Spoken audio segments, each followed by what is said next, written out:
now shake.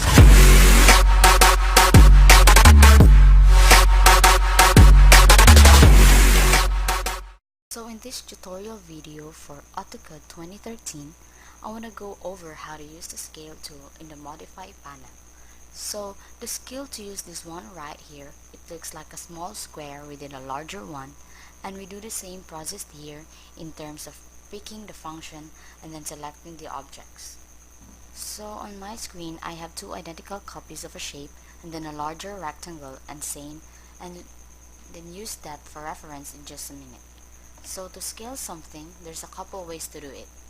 So the first way, of course, do your selection and then hit enter if you're done selecting.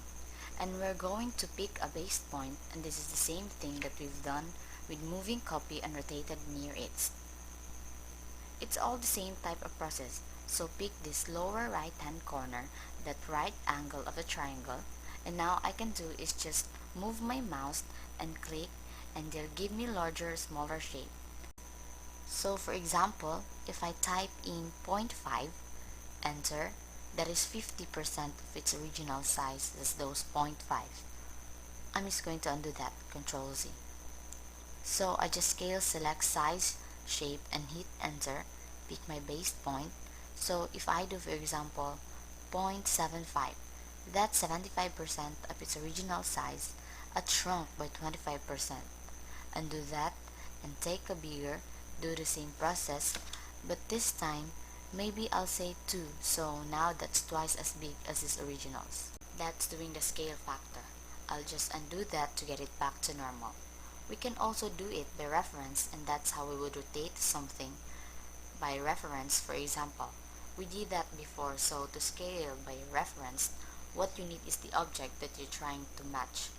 My example is I'm going to want this right triangle here to be the same height as this rectangle. Okay, some epic scale. So that's the reference length. That's how tall originally was. Now I need to specify the new length. So I want to make it as tall as this rectangle. Okay, by this clicking over here, it might kind of weird sometimes. It jumps around. So I can do is use my object snap tracking down here at the bottom, make sure that's on.